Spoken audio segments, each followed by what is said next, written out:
আসসালামু আলাইকুম রহমতুল্লাহি ওবরকাতুহু। সম্মানিত দর্শক, চলতি বছরের জুন মাস, অর্থাৎ এই যে আমরা জুন মাস অতিক্রম করছি, এই জুন মাস নিয়ে আমাদের রাজনৈতিক অঙ্গনে নানা রকম আশঙ্কা তৈরি হয়েছে। বিশেষ করে আমাদের যে মে মাসের ঘটনাপুঞ্জি, সরকারের সঙ্গে বিএনপির সঙ্গে এনসিপির, তারপর বিএনপির সঙ্গে জামাতের সঙ্গে অন্যান্য রাজনৈতিক দলের যে মনস্তাত্ত্বিক যুদ্ধ আমরা মে মাসে দেখেছি, এবং সেখানে বিএনপি যেভাবে তাদের শক্তি সামর্থ্য প্রদর্শনের চেষ্টা চালিয়েছে, তা পবিত্র ঈদুল আজহার কারণে অনেকটা স্থগিত হয়ে পড়েছে। এবং এই যে পবিত্র ঈদুল আজহার এই সময়টিকে সরকার অনেকটা ব্রিদিং টাইম হিসেবে গ্রহণ করেছে।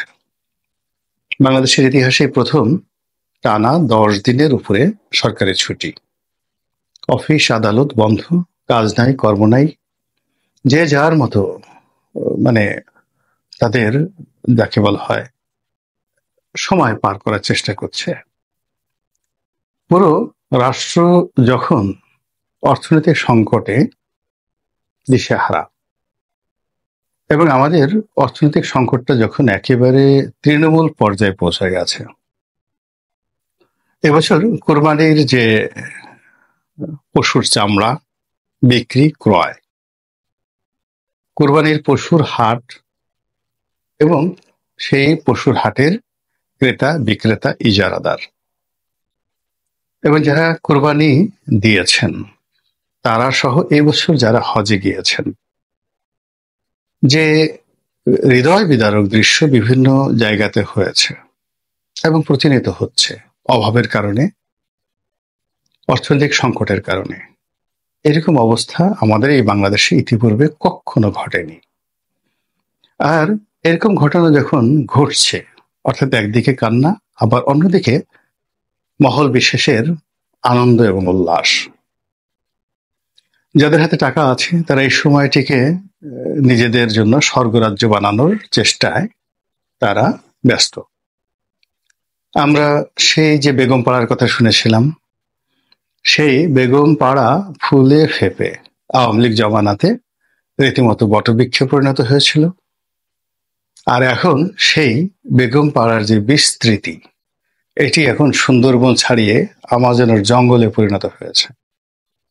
এই অল্প সময়ের মধ্যে বহু মানুষ অঢেল অর্থের মালিক হয়ে তারা London, America, Dubai, Singapore, Canada, প্রায় সব জায়গাতেই টাকা পাচারের একটা অধিক্ষেত্র তৈরি করে নিজেদের এবং তার পরিবারের ভবিষ্যৎকে অর্থবিত্ত এবং ক্ষমতায় তারা একেবারে জৌলুসপূর্ণ করার জন্য গত 10 মাসে যে সকল কর্মকাণ্ড করেছেন এবং আমরা যেগুলো শুনতে পেরেছি, পত্রপত্রিকায় এসেছে, এগুলো রীতিমতো লোমহর্ষক।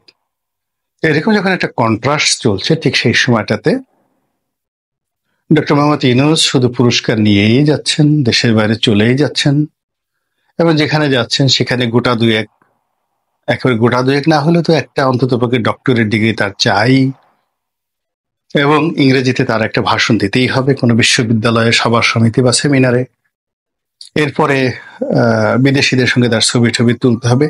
মানে এরকম একটা মানসিক অস্থিরতা আমরা যারা দেখছি, যারা করছি, বা যারা এর দায় পরিশোধ করছে, সবার জন্য একটা অস্বস্তিকর অবস্থা তৈরি হয়ে গেছে। তো যেটা বলছিলাম যে যখন জুন মাস শুরু হলো, তখন থেকে মূলত পবিত্র ঈদুল আজহার ছুটি বন্ধ হয়ে গেল। কিন্তু এই ছুটির আগে অনেকগুলো অসমাপ্ত কর্ম রয়ে গেছে। যেমন ঢাকা দক্ষিণ সিটি কর্পোরেশনের মেয়র পদ নিয়ে বিএনপি এবং সরকার একেবারে রীতিমতো মুখোমুখি অবস্থানে। কেউ কাউকে এক চুল ছাড় দিতে নারাজ, এবং এটা এই অফিস আদালত খোলার পর আবার নতুন করে শুরু হবে। এরপর সরকারের জুলাই চার্টার, এটা নিয়ে সেনাবাহিনীর সঙ্গে, পুলিশের সঙ্গে, বিএনপির সঙ্গে, রাজনৈতিক দলের সঙ্গে একটা ভীষণ রকম যাকে বলা হয় কুরুক্ষেত্র তৈরি হবার সম্ভাবনা রয়েছে। অর্থাৎ সরকার যদি যেভাবে একটা জুলাই চার্টার মানে একটা বিপ্লবী সরকার করতে চায়,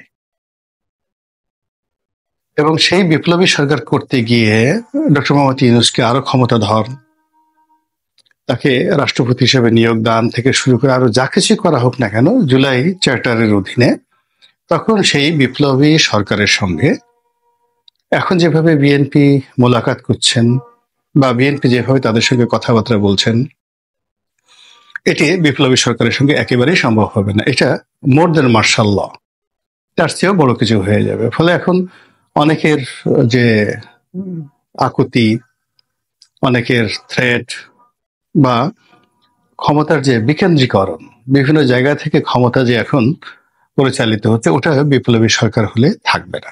এবং সরকার সেই জুলাই চার্টার ঘোষণার মাধ্যমে একটা বিপ্লবী সরকার গঠনের দিকে যাচ্ছে, এবং এটা ছাড়া তাদের আর কোনো উপায় নেই এই মুহূর্তে।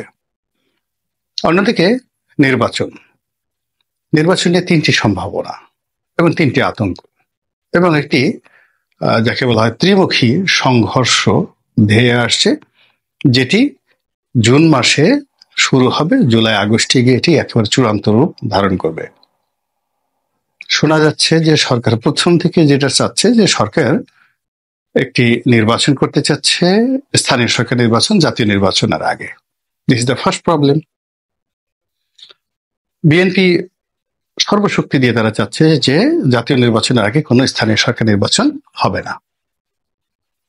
তো সরকার যে ব্লু প্রিন্ট নিয়ে এগুচ্ছে, সেখানে তাদের জন্য জাতীয় নির্বাচনের আগে অবশ্যই টিকে থাকতে হলে তাদেরকে স্থানীয় সরকার নির্বাচন করতে হবে, এবং এইভাবেই তারা তাদের মাস্টার প্ল্যান তৈরি করেছে। তারা তাদের এজেন্ট লোকজন ওইভাবে তারা তৈরি করে ফেলেছে এবং ওইভাবে তারা এগুচ্ছে। এবং এখানে কোনো কারণে যদি ডক্টর মোহাম্মদ ইউনূস বা তার দল এনসিপি তারা যদি স্থানীয় সরকার নির্বাচনটা করতে না পারে, তাহলে সেক্ষেত্রে তাদের একটা নৈতিক পরাজয়, এবং বিএনপির বাকি যে সময়টুকু রয়েছে সেটা বিএনপির কথার বাইরে তারা একটা ট্রু শব্দ করতে পারবে না। গেল দ্বিতীয় সমস্যা। তৃতীয় সমস্যা হলো যে একটা গণভোট, সংবিধান প্রণয়নের জন্য, নতুন সংবিধান প্রণয়ন, আগের সংবিধান বাতিল, অথবা একটা বিপ্লবী সরকারের যে ম্যান্ডেট, মানে বিপ্লবী সরকার তারা সিদ্ধান্ত নিল এবং ওটার এগেনস্টে তারা একটা গণভোট করলো, হোয়াট এভার মেবি, গণভোট যে কোনো বিষয় হতে পারে। এখন সেই গণভোট করার জন্য সরকার চেষ্টা চালাবে, বা বিভিন্ন সরকারের যে মহল যারা রয়েছে সেখান থেকে নানা রকম তথ্য উপাত্ত দিয়ে জনগণের মধ্যে ছেড়ে দেওয়া হচ্ছে। ফলে জাতীয় নির্বাচন, গণভোট, যে গণভোটটি হতে পারে সংবিধানের জন্য, যে গণভোটটি হতে পারে ডক্টর মোহাম্মদ ইউনূসের ক্ষমতাকে দীর্ঘায়িত করার জন্য, যে গণভোট হতে পারে একটি বিপ্লবী সরকারের জন্য, সেরকম একটা গণভোট অথবা স্থানীয় সরকার নির্বাচন, এই তিনটি বিষয় নিয়ে জুন মাসে, জুলাই মাসে, আগস্ট মাসে পুরো বাংলাদেশ উত্তাল থাকবে। এবং এখানে এক একটা দিন মানে এক একটা বছরের মতো মনে হবে এই অফিস খোলার সঙ্গে সঙ্গে। এখন এই কাজের জন্য কিন্তু প্রত্যেকটা রাজনৈতিক দল তারা রীতিমতো বিভক্ত হয়ে গেছে। যারা ডক্টর মোহাম্মদ ইউনূসকে সহযোগিতা করবেন, তারা ডক্টর মোহাম্মদ ইউনূসের এজেন্ডাগুলো বাস্তবায়ন করার জন্য প্রাণান্ত চেষ্টা করে যাচ্ছেন। যারা বিএনপির পক্ষে, তারা বিএনপির আদর্শ বাস্তবায়ন করার জন্য বা বিএনপির যে চিন্তা চেতনা এটা বাস্তবায়ন করার জন্য তারাও প্রাণান্ত চেষ্টা করে যাচ্ছেন। তো এই যে একটা অবস্থা, এই অবস্থাতে প্রায় সব পক্ষই একটি মুখোমুখি অবস্থানে পৌঁছে গেছে।